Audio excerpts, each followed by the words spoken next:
episode of the Friends in Beauty podcast is sponsored by the Keep It Real Challenge.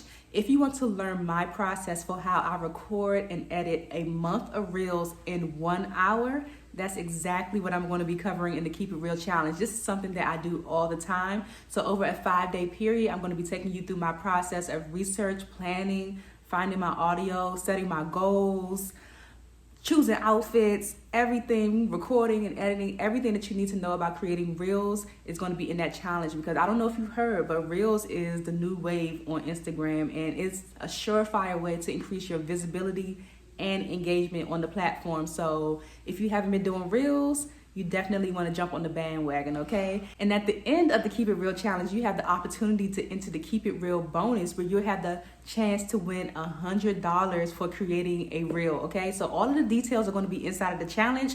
I don't want to give away too much information, but what you need to do right now, if you're interested, is text me at 202-519-4652. Text me the words challenge accepted if you want more information on how to enter that challenge when details are dropped. You'll be the first to know, okay? I hope to see you in the Keep It Real Challenge. Now, let's get back to the episode. People don't give themselves an opportunity to be great because they're so afraid of failing. But, what I've learned is that all of the growth comes from failure.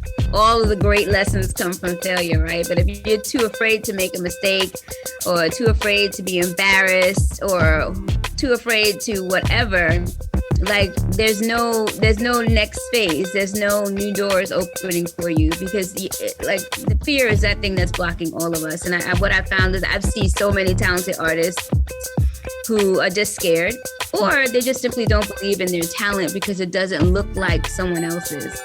And I can totally relate to that because I've been in that same space. But what I also know is that when I decided to not care and just do what was coming out of my heart and out of my fingers, everything changed for me. So welcome to the Friends in Beauty podcast, a safe space for ambitious beauty industry creatives to have real talk, get real answers, and practical tools to grow their businesses. My name is Aquia Robinson, and I'm a makeup artist, beauty educator, and the creator of Friends in Beauty. I created Friends in Beauty to support like-minded creatives just like you on their quest to connect, network, and build genuine relationships within the beauty community. Join me every week as me and my special guests reveal the keys to success and longevity in the beauty industry, and most importantly, have fun while doing it. You ready? Hey, what's up? It's your best friend in beauty, Aquia Robinson. Welcome back to another episode of the Friends in Beauty podcast. I am so happy to have you here with me, and I hope you're listening to this episode in high spirits and in good health. If you are a friend in beauty, I welcome you to join the Friends in Beauty Facebook community. If you're looking for a community of like-minded, ambitious friends in beauty to virtually connect with, network, and share resources, then click the link down below in the show description to join our community, and I'll be there to welcome you with open arms. Also, follow Friends in Beauty on all social media platforms at Friends in Beauty. What I like to do is something called the Friends in Beauty Friday feature, where every Friday I spotlight a different friend in beauty and their accomplishments. So no matter how big or small you think it is, I want to shout you out. I want to send you some good vibes. So all you have to do is use the hashtag FIB Friday feature, tag Friends in Beauty on something that you have accomplished, and I'll share it with the community. Additionally, the Friends in Beauty podcast is available on several platforms. We're on Apple, Spotify, Stitcher, iHeartRadio, Google, YouTube, you name it. And whatever platform you are listening from right now, I just want to say thank you so much for tuning into the Friends in Beauty podcast. I truly appreciate you so much. And I would love it even further if you took the time to leave a 5-star rating, a review, a comment, a like, a share, a subscribe, or something to let me know how you feel about the Friends in Beauty podcast. I would absolutely love it. And also, I have to tell you that you should join the Friends in Beauty mailing list tribe if you haven't already, because they are the first to know about all things Friends in Beauty, and I send out different business resources, tips, and advice throughout the week. So if that's something that you're interested in, the link for that will be in the description as well. And last but not least, the most important thing is to share the Friends in Beauty podcast with your other friends in beauty, your family, your friends, anybody that you think could benefit from the information that is being shared. Share away to help me grow the Friends in Beauty community. Now, on this episode of the Friends in Beauty podcast, I welcome my favorite makeup artist, photographer, entrepreneur, and founder of Danessa Myricks Beauty, Danessa Myricks, to the Friends in Beauty guest chair. In a world focused on labels, Danessa Myricks has continuously broken boundaries and built a world of beauty for people from all races, ages, and genders. Starting out as a self-taught makeup artist, Danessa learned how to use products in unconventional ways to create stunning looks. Ignoring industry norms, she began to teach other artists about her techniques and product selections and created a name for herself in the beauty world. After turning heads at some of the largest brands, Danessa led product development for some of the most successful launches in history at brands like Kiss and Benefit Cosmetics.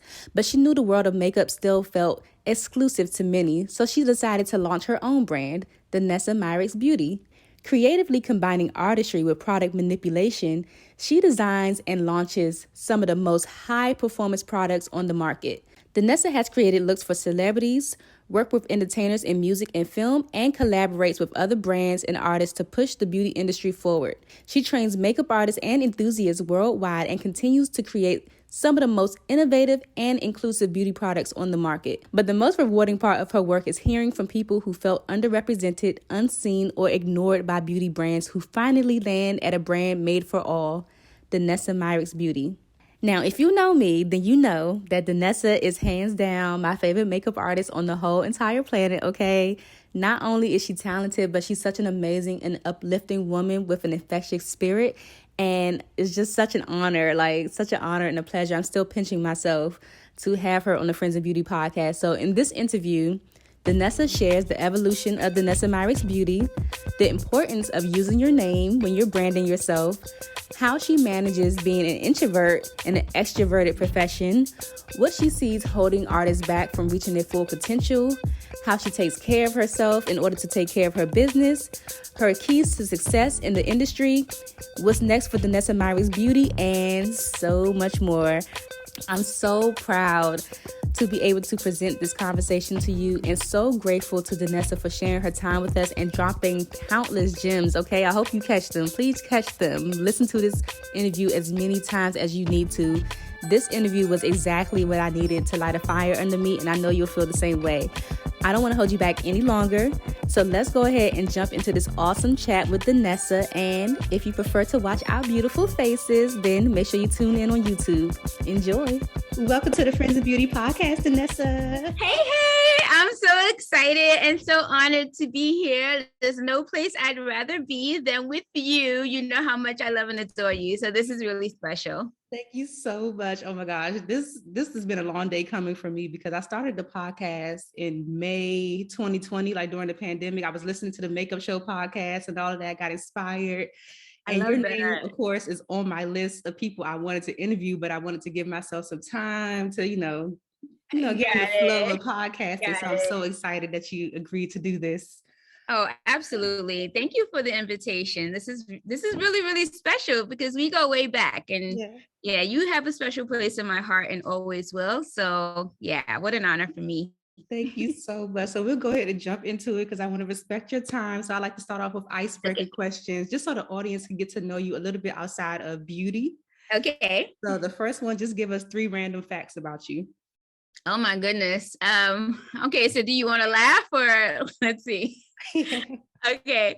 Random facts. I used to be a backup singer back in the day. Let's see. Random fact. I was obsessed with origami as a child. I still have yet to learn how to dance, but I'm not giving up. All you need is a 2-step. That's all. I know. I'm good for a 2-step.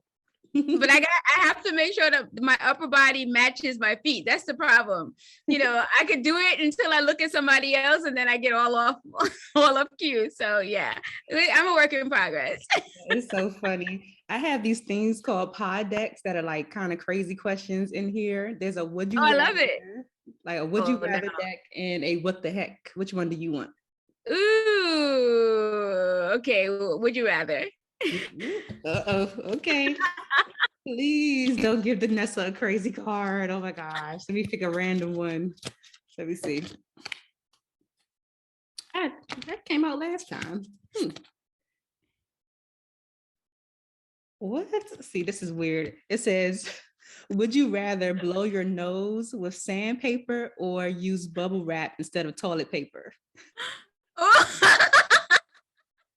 Well, I think the bubble wrap would be funny. So the other one would just plain hurt. So I'll go with the bubble wrap. Yeah, that might be I'll be sitting there kind of popping the bubble wrap while I'm using the bathroom. Exactly. That would be a very interesting bathroom break. So yeah, bubble wrap all the way. Yeah. Another one is, what is something weird or interesting that you do when no one is watching? Ooh.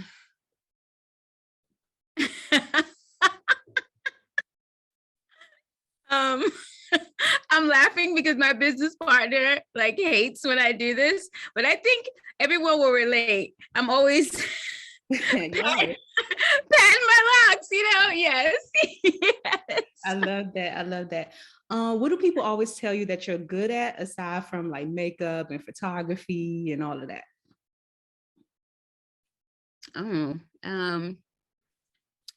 Maybe giving advice. Okay. Not bad. What's your favorite place that you traveled to? Oh, now that's hard. That's hard because I've been, oh man, that's a hard one. Top 3. Okay, that's better. I would say top 3 would be Hawaii, Korea, and Japan. Okay. I love that. I always wanted to go to Japan. Oh, you would love it. You would die. It's so full of inspiration. Nice. If you weren't the CEO of Danessa Myricks Beauty, what else could you see yourself doing, like outside of the beauty industry, I guess? I would definitely be a teacher of some kind, probably, painfully in the public school system teaching. Love it. Those are great icebreakers to get us warmed up. Oh, we are warm for sure. Everyone knows that I use bubble wrap in the bathroom and I can't dance, so it's only up from here. Yes. So nowadays, like when you introduce yourself to people, like how do you normally introduce yourself and tell people like who you are, like what you do? It's so funny that you would even ask that because I never know what to say. Like most times I'm like, I'm Danessa and I'm a makeup artist because everything else just sounds really weird to me. I know like how long have you been doing makeup now? It's wow, what is it, like 22 years? 22 years. I started when I was 30. So right when I was pregnant with my daughter, and she's gonna be 22 this year. So yeah, 22 years. Nice. How does your vision for like your brand or your career as a makeup artist compare to like how you envisioned it in the beginning? How does it compare to how it actually is now? That's funny. If I had to say, honestly, to be quite honest, in the beginning, I just wanted people to pay me to do makeup. Like that's really, I couldn't see beyond just like the next job. Mm-hmm. And that's in all honesty, or somebody just really being willing to pay me because I worked for free for so long. I did like a year of volunteering. Mm-hmm. So yeah, I think in the beginning, it was just like, I want somebody to want me.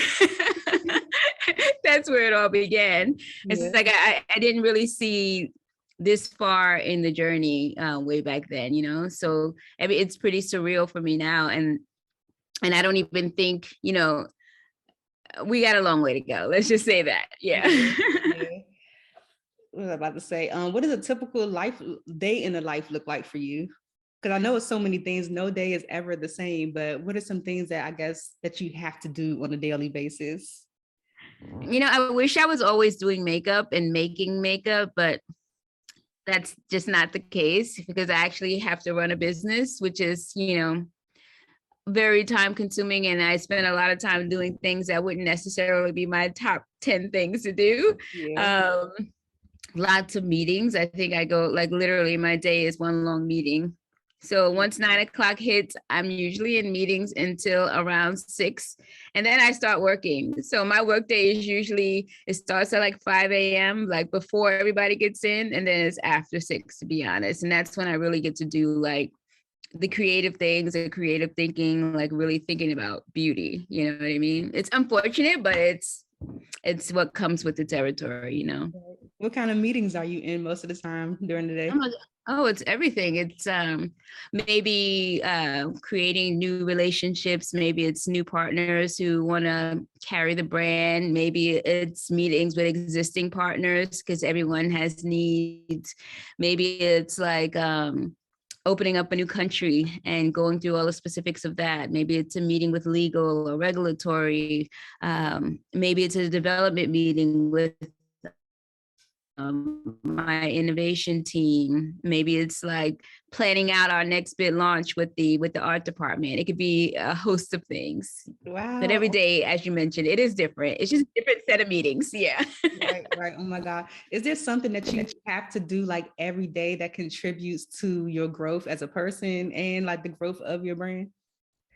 That's such a great question. I think for me, what I make sure that I do every day is learn something new. And I know it's kind of unrelated to beauty, but what I learned a while back is that I have to be better in order to be able to give on the level that I want to. So I just make sure that part of my daily routine is me doing something to make me better, feed my mind, feed my soul. So generally, my general day usually looks like me waking up, doing a meditation, peeling myself onto the treadmill to do a workout of hopefully an hour, but I give myself grace. As long as I do 20 minutes, I can check it off as a workout. So minimum 20 minutes. I usually start every day with writing a gratitude list. So at least 3 things that I'm grateful for. And then I end every day with 3 things that I'm proud of that I did that day. And just a thought, well, what can I do better tomorrow? So I try and include all of those things in every day. I'm huge on podcasts because when you're moving it around a lot, reading is like, that is like a gift. If you could have time to read, that's one thing. But I think in transit, I've fallen in love with podcasts, so I'm excited for yours. I love podcasts. I learned so much through podcasts. I get a chance to experience and connect with people I would have maybe never have met or learned about through podcasts. So I'm very big on podcasts. I have a litany of those. So that's pretty much like how I enrich me every day. And eating well has become a really big deal for me. And sleeping well. I have this Aura ring to remind me that sleep is the most important thing that I need to incorporate in my life. So that's like how to keep Danessa alive and healthy and strong so that she can, contribute to the world on the level that she wants to. Absolutely. Oh my God, you said so much just now. I definitely just started doing like a gratitude journal in the mornings. I need to do it at night too, but I've already started to see a difference. I've always been a person that like expresses gratitude like verbally, but literally like writing it down and then like reading it back to myself. I kind of write it down as though like things have already happened. So I just thank you so much, X, Y, and Z. And I've already started to see like a huge difference in things. It's so crazy, right? Just putting thoughts and ideas on paper, it does feel different. It kind of makes it more real.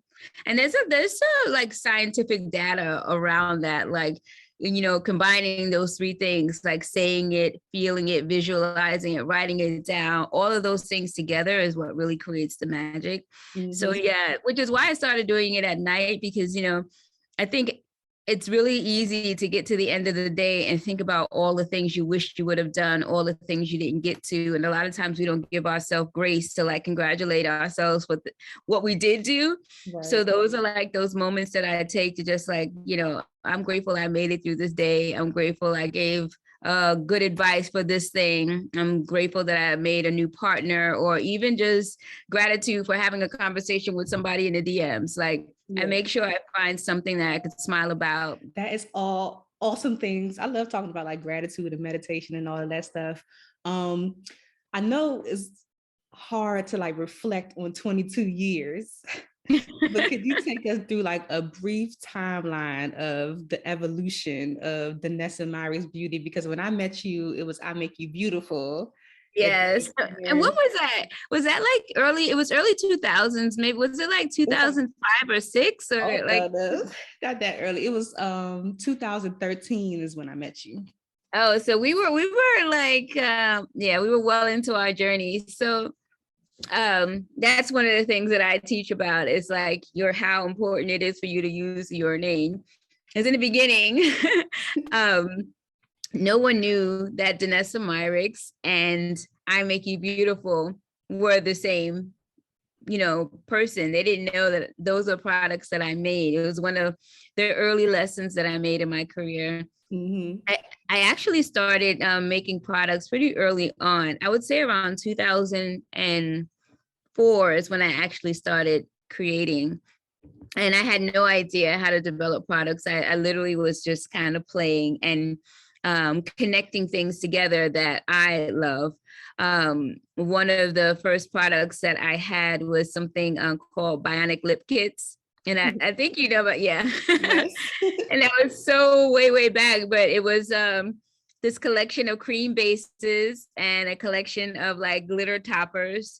And we were doing these really bold, like glitter lips that don't move and smoky eyes that don't move. I've always been just obsessed with color and texture and wanting to create in that space. And in the beginning, it was kind of like, okay, well, these are the things that I do as an artist. And I would teach classes and other people wanted to do the same thing too. So I was like, okay, let me come up with this collection of things. So what I show you in class, you can do as well. And that's honestly where it all started. And it was so interesting. I was having a conversation with my best friend the other day, and she has kept, like, I've known her for 28 years. She has kept every single product that I've made from the beginning of time. And what she told me is that she's going to have to share it with me as a time capsule, because I just sent her some of the new things that we've created. And one of the things that she said to me was that you've always made the same things. You just have gotten better at it. Aww. And yeah, so I love her for that. But it's kind of true. Like, everything has always been about bold, explosive color. It's been about like how you can layer and textures to make these like exciting color combinations and impact in the makeup. Like, it's always been the storytelling. And later on in my journey, I would say, like, as we moved forward, it really became important to me to know how to express skin in a way that's like diverse. I became very obsessed with skin and how skin is translated like on camera and in real life. When I first started doing makeup, all of the work that I was doing was for magazines that didn't retouch. So it was about a beat. It was about, you had to beat a face to like pulverize a face, like just so that there's no room for any like everything had to look perfect on camera. So it was about heavy makeup, lots of powder, like lots of color, like really just piling it on, but making it look natural. So that was like the first wave of my career. But as I had a chance to like live as an artist and travel the world as an artist, I expanded obviously as an artist, and my perspective became much broader. And, I realized that there were things that I wanted to accomplish on the skin, especially for photography, that I wasn't able to, especially for deeper complexions. Mm-hmm. And so, after waves of me creating just color and lashes and things like that, I decided to make the foray into really developing products for skin. And the very first products that I created that related to complexion were the highlighters, the light powders. Yes. Yeah. And there are some people who still have the light powder that they bought way back in 2015 when they launched and never got to the bottom of it. So definitely wasn't a very, there you go. It wasn't the best business model because you never run out of it. It like lasts forever. But I think that's something also that's been consistent. Like, I've always created for artists, and like, we want value for our money. We want things that can do a million things. We want products that stretch and can work for everybody. And that's always been the baseline for how I created. I love that. Oh my gosh. So this question is something I have for myself, that I'm learning this process of becoming, like learning that we want so many things a lot of the times, but it's not until we become the person that's like capable of achieving those things that we actually like get it. So I would love to know, like, who is the person that you had to become in order to like have the brand that you have today or the business that you have today? Like, what are the things that you had to change with yourself in order to get to Sephora? Like, oh my gosh. I would say, you know, what I have learned and what I try and share with the people that I mentor is that so much of it is about how we feel about ourselves and the belief that we have and what we can create ourselves, right? Because most times it's our own limited mindset that keeps us from growing. And so I learned that as I become better as a person, my business is going to become better. So I always like take the time to focus on how can I be a better Danessa Myricks, right? Because that really is a baseline. I share this story all the time because I think even though it's embarrassing for me, I think it's helpful for others. Like I was super, super shy, always have been, very much an introvert. I'm an introvert plugged into this very extrovert career, right? And so like having this interaction right now, especially on video, 100% like the least likely to see Danessa do, right? Because, I was never that person who felt confident, like talking in front of people, presenting in this way, like showing my face. For the first part of my career, no one knew what I looked like. Everyone recognized me, but yes, everyone recognized me by my fingertips and my nails. It's something that I had to work on over time. Like, and as I put myself in positions where I was super uncomfortable, it allowed me to get better and stronger. And so I can be a little bit more comfortable to share. So I think the biggest part of my journey has been just me trying to get more confident with who I am and what it is that I want to share, especially as an artist, because there's so much opportunity for comparison. And I can always, and I think this is something that I may share with others, it's so easy to see what's great about other people, and not as easy to look at ourselves and see the things that we can do great or amazing, or things that other people may enjoy. And so I can always look outside of myself and look at someone and see the greatness in them and cheer them on and be like, oh, are you kidding? You can do this. You do this great, that great, blah, blah, blah. But, it's so much harder to look in the mirror and say those things to ourselves. And so I spent so much of my career like doubting my ability to do things. Yeah. And I think those were the literal breaks in my career, like me dragging my own feet just out of fear. And so I think for me is I spend more time working on me as a person than anything else, because I need to feel more confident and more able. I need to feel like people will receive me and not feel defeated when they don't. Like I need to be strong first, right, before I can, I need to fill my own cup before I can fill anyone else's, I guess is the easiest way to say it. So I think that's been for me my strength and my struggle is constantly working on being a better me, so I can, do better in everything else. Yeah, I love that you shared that too, because I come across so many people who feel that way about like not showing themselves on camera or not knowing what to share. So to know that, you went through those things and you're working through them. I'm sure you haven't totally overcome them, but you're still. Oh, no, we have not. Yes. You're still pushing through, you do it anyway. So yeah, that's going to help so many people.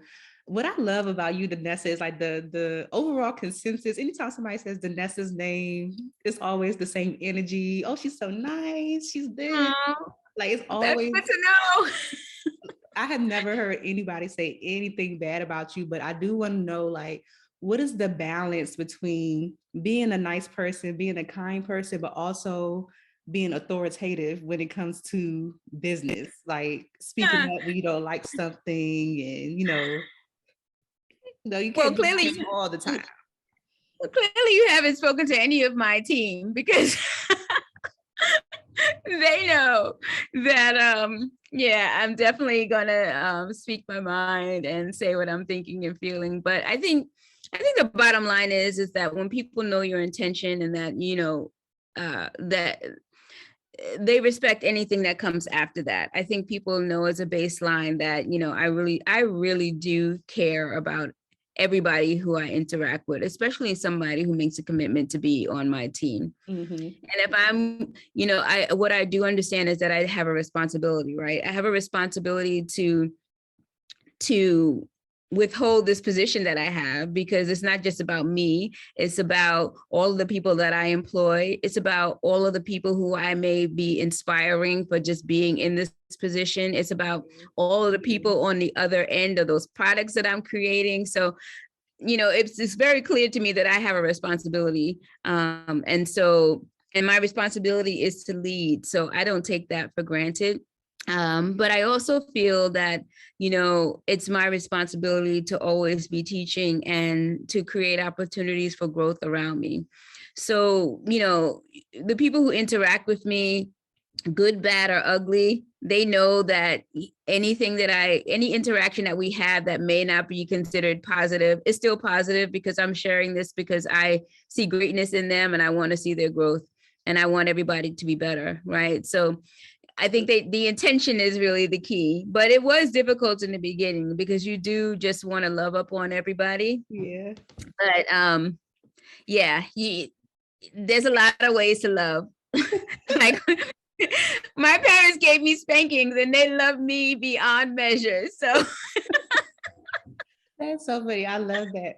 Oh, but having worked with so many artists over the years, like what's an unspoken skill that you see a lot of people lack that kind of holds them back from success? Not necessarily like the artistry part, but like the inner things, I guess.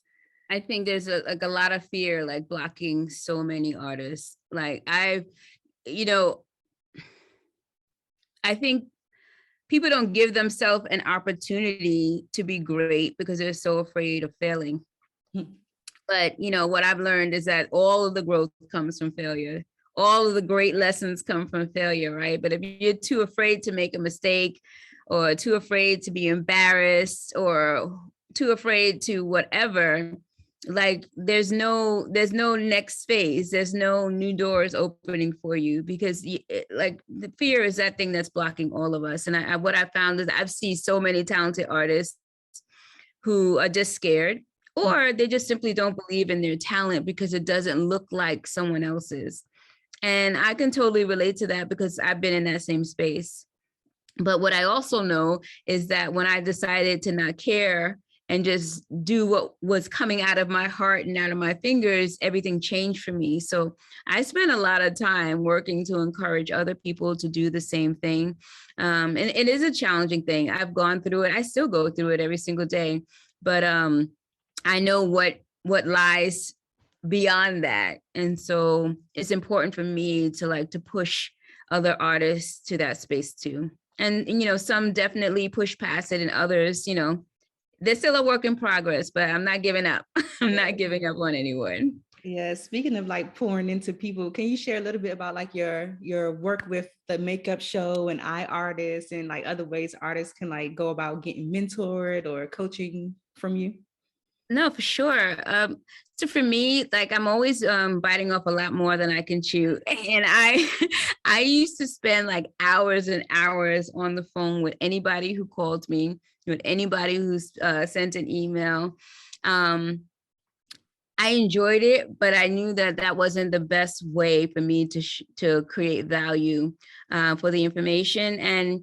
And I wanted to be able to like affect more people. So mentorship has always been a big part of my career. Like I remember so early in my career, like really just needing to talk to somebody and needed this for somebody to give me direction. Like I was willing to do the work. And I think that was really important, but there wasn't anybody to like, okay, I'll do the work. Just tell me what to do, right? So I wasted a lot of time just kind of like fumbling around, and I literally like failed forward. And I know how that felt. And I always said that if the opportunity ever presented itself for me to to make that road a little easier for somebody like me, I wanted to just tell them everything that I know. So teaching has always been something that has been really important to me. I think my growth and my success has a lot to do with the interactions that I've had through my mentoring experiences. And, you know, it's not just for them, it's for me too. So I take all of those opportunities. So the makeup show is really important for me because they, you know, earlier in my career, I think up to 2006, I was only doing makeup and experiencing makeup in the world of hair. I didn't know that there was a whole other part to this industry. Right. And it wasn't until I met James Vincent in 2006 at Bennett Career Institute. That may have been where we met. I don't know. But it wasn't until then that I was aware that there was so much more out there. And, you know, that community, that show and that community really helped to elevate me as an artist and to really elevate my business because I looked at beauty from a much broader perspective. And through my interaction with the makeup show, I've just met so many artists from all around the world. They gave me a platform to educate in a new space, non-traditional to me at that time. Right. And like so much of who I am today as an artist and so much of like my network, my extended beauty family is as a result of that show. So I'm very intimately connected there. It's a huge part of who I am as an artist. It's a huge part of my career. And I know how my life changed through that space. And so I'm always encouraging people, no, you need to get there because trust me, you think you know, but you don't know. Yeah. And it's not about shopping. It's about everything else. It's about the community. And that show more so than any other makeup show is really and truly about the community and the love of the community and really solid education and being surrounded by people who want to share and who like the energy is just always so good. I never have a bad experience there. And when I speak to people who've gone there for the first time, they always say the same thing. Like, I miss my community. That was so much a part of like what the 2020 was with the podcast and everything else, just trying to get that family back together again. Right. Yeah. So it's a very meaningful part of who I am and my career. And, you know, myself, Shelley Tagar and James Vincent, you know, we're like family now. And we have a lot of the same goals in how we want to contribute to the industry. And we knew that there were people in the industry who needed more, right? They needed something deeper than just watching a presentation on stage or even the community of the show. They needed like deep dives into who they are as a person, into how to operate in business. And there's so many levels to just participating in this industry. And so iArtist was a way for us to like to go a little deeper for those who wanted to go there. And I feel really proud of the community that we've created there and the success of the people who are a part of that as well. And what we've been able to do with that. So, I mean, the iArtist is an opportunity for me to mentor people on a much deeper level, which I love. And I can just be 100% focused on the people who are in front of me. I can like be where my feet are and be with this group and give them 100% of me. And I love that. I love that. So those are two programs like forever and ever and ever. They will be synonymous with Danessa Myricks for sure. Yes, I love that. I've heard so many good things about iArtist. And I think I actually met you at the makeup show in 2013 because you were supposed to do the symposium at Bennett, but you weren't able to. Oh, okay. Yes. So one thing that I always tell people is that I was on the committee for that symposium and Mr. Bennett told us, you know, you can assist anybody that you want to assist that weekend. So I was like, hands down, I'm assisting Danessa. I got first dibs, like don't nobody else touch her.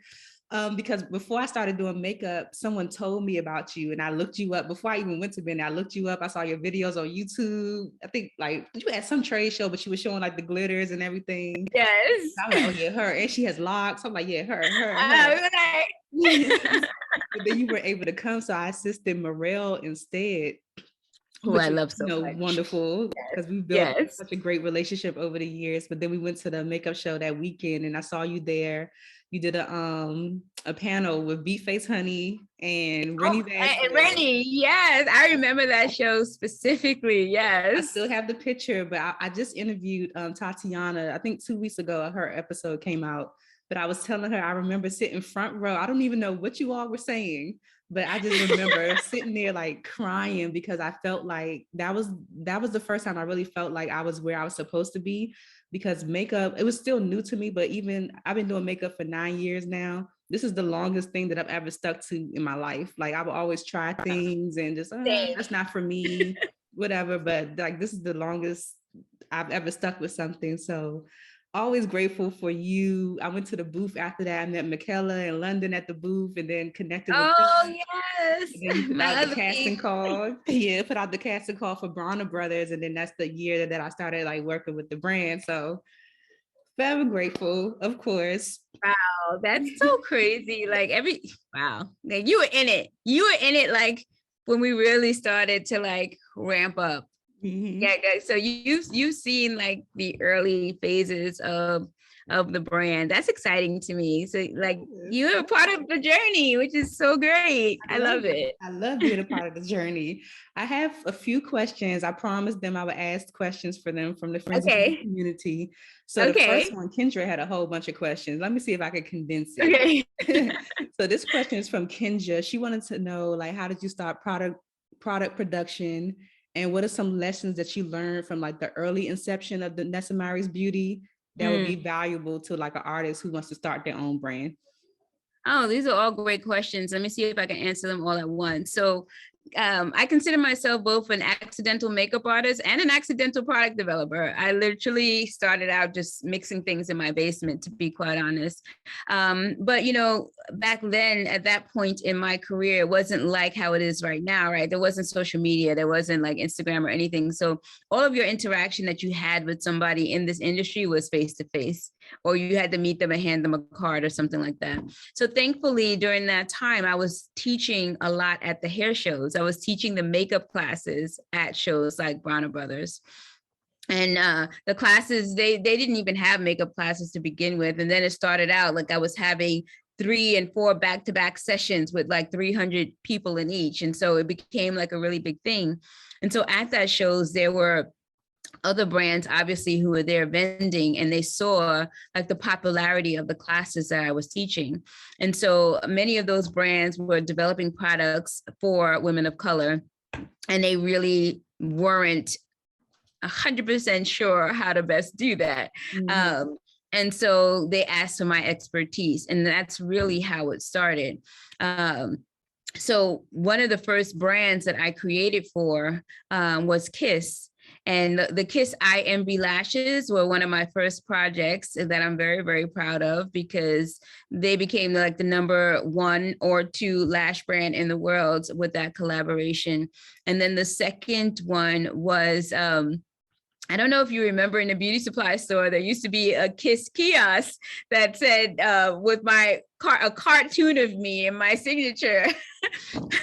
Yeah, I remember the highlighters. I used to use highlighters.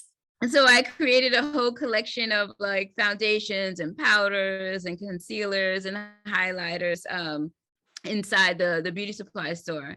Fast forward from there, I was introduced just by seeing me at different events to other brands.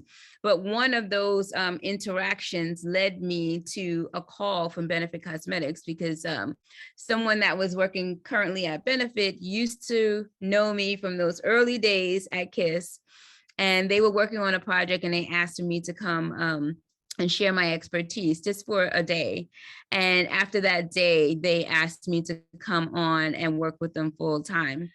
So I wound up going to work with Benefit for a number of years, almost 6 years. And there I was a director of product innovation. And that's when like the skies opened up for me. That's how I really learned to create products that sell millions and millions of units. I was able to travel all over the world and work in labs all over the world. And it really just, it honestly was an education on how to develop products on a deeper level. I learned, really how to create really efficacious products that can be sold around the world. It was a really beautiful experience. I was able to, I led the development of their brow collection. So that launched in 2016, super proud of that. And I think after that experience, I had a number of other, working with other brands, prestige brands, just doing consulting work with them. But I really, after learning more, I wanted to do more, right? And so even though it was an amazing experience being able to create with all of these like billion-dollar brands, I really started thinking about a few things. One thing I thought about was, what is the legacy that I'm leaving, right? And, I spent a lot of years like telling other people's stories, and I wanted to be able to tell my own. And even though all these brands are doing great things, there's always space to create. And I think we can always see where there's gaps. I saw where there's a lot of people who weren't being represented for whatever reason. Right. And I always, I feel like I'm a citizen of the world. And I really wanted to create for the world. And I also have spent a lot of time feeling like there wasn't a space for me, like I wasn't being represented and people like me weren't being represented. And so I really wanted to lean into that too. So it was a lot of things that happened all at once. I have 2 children. My son is 28. My daughter's going to be 22. And I started thinking about, what am I leaving for them? When I think about, my parents, my father's passed, my mother's still alive, but I think about the legacy of my father and what he wanted to create. And, he was proud when he left this earth because he knew for a fact that he was able to create a better way for his children. And I was like, what is it that I know for a fact that I want to be able to contribute before I leave this earth? And I knew that there was a lot more work to do, right? So that's when I really started to lean into creating this brand. And that's why I changed the brand name to Danessa Myricks Beauty, because this is the first time that I felt like, okay, I'm creating for me. You know what I mean? This is going to be a true expression of who I am. A true expression of who I want to create for. And so I felt really confident claiming that, you know what I mean? So Absolutely. That's where that journey began. And so I think, for somebody who is starting and wants to develop a brand, I think the most important thing to figure out is like who you are and what is the story that you want to tell. And what is this going to represent? I think it's really easy to just go to a trade show and meet a manufacturer that sells lipsticks and put your name on it. But, how is anybody going to buy that?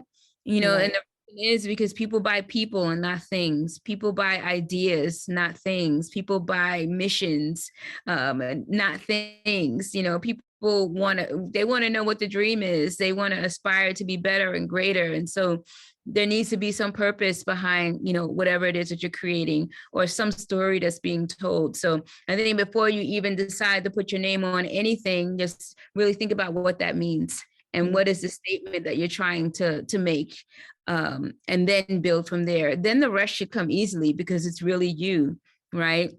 It's like, this is from me, and people should know you for that thing, and they should see you in that space all the time, right? And those products come to life and they feel real. So I think number one is just figuring out who you are and what is the story that you want to tell. What is this contribution you want to make, and build your products from that space. Absolutely. I love all of that. Oh my gosh. Second question is from Carissa. She wants to know if you still take clients. Oh my Very rarely. I just, it's not possible with my schedule, like every once in a blue moon, but yeah, it's kind of hard now. I wish I could do that more, but yeah. And then Marlisa, she says, with all of the amazing products that you already have, what's next for Danessa Myricks Beauty? And what new and exciting things do you have for us in store for 2022? Ooh, somebody, that camera's in here. What's happening? Wow, so much. I think there are things that people know me for and have come to know the brand for. And what I can say is that I'm going to be leaning into those things in a whole new way.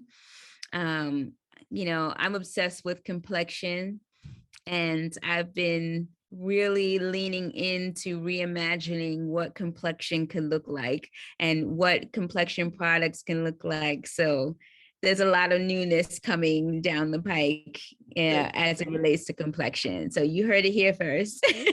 Okay, that's all excellent. I want to knock out these rapid fire questions. Okay, let's do it. Before I let you go, so I have to ask you the Friends of Beauty rapid fire questions. So whatever comes to your mind first, just spit it out, because this has been amazing. I feel like I need a part 2. This has been amazing. First one, what are the top 3 keys to your success so far? Community, patience, and belief in myself. Okay. How do you measure your success? Ooh, good one. Mainly by how many people I'm helping. What's the best advice you've ever received?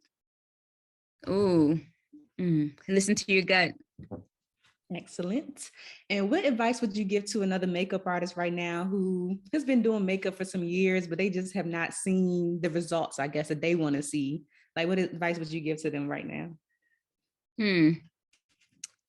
It's something I said this morning on my live. It's like, if you want to open a new door, you need new keys. So what else can you learn?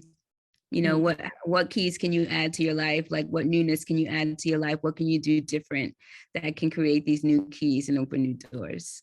Absolutely. What's a resource that you use in your business that you can share with the Friends in Beauty community, whether it's techie or, I don't know, what kind of resources? Oh, wow. Well, there's tons of free ones. Like my brand, believe it or not, we haven't yet paid for one drop of advertising in the history of my brand. So I think use all of the free resources. We have Pinterest, we have Instagram, we have TikTok, and you'll be surprised on, what you can create without spending a dime.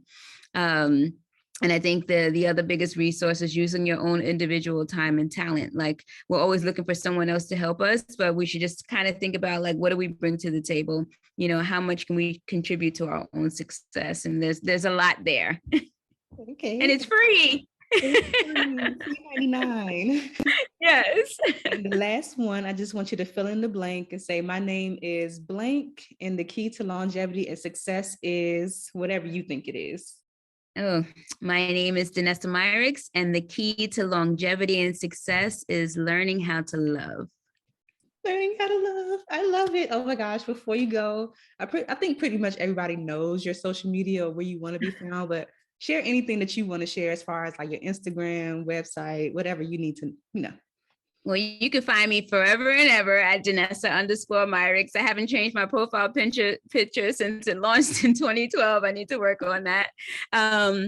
Everywhere it's the same, Danessa Myricks everywhere. And I would love for them to visit the gondola at Sephora. Definitely want to see more faces playing and experiencing the brand in Sephora. And obviously at DanessaMyricksBeauty.com. Awesome. Thank you so much. Who is somebody that you think could not benefit, but that the Friends of Beauty audience would love to see on the podcast? Who should I reach out to? Oh, I would say Sheikah Daily. Sheikah, yes. I literally, we all have that person in the industry that we aspire to, that we watch their journey, that inspire us, that like, if they can do it, I can do it too, like, who raise the bar for what's possible. She's that for me. So I think your audience would really love her. She's like so kind and so wise, just a wealth of information. She has an incredible spirit and energy. She loves this industry. So Sheikah Daily would be my first vote. Awesome. Thank you so much for sharing that one. I love her. I love her too. Danessa, thank you so much for doing this. This is like a dream for me. I feel like I'm just like in La La Land right now. So trust me, the pleasure is all mine. I'm just so incredibly proud of you. Like I've been watching your journey from afar, and the same holds true for me. Anytime your name comes up, it's always with smiles and with somebody holding on to their heart, just saying how just wonderful you are, not just in your talent, because everyone knows how talented you are at makeup. Just you are an incredible human being, and I feel really lucky to have you as part of my story. So thank you for having me here. Thank you so much. I'm happy to be a part of yours too. Thanks for listening to the Friends in Beauty podcast. Don't forget, sharing is caring. Share this episode with at least one friend in beauty, and subscribe, rate, and review on Apple Podcasts so that other friends in beauty can find this show. Plus, we'd love to hear your feedback. Connect with us on all social media platforms at Friends in Beauty, #Friends in Beauty to join the conversation, and join our Friends in Beauty Facebook community to stay connected. Talk to you soon.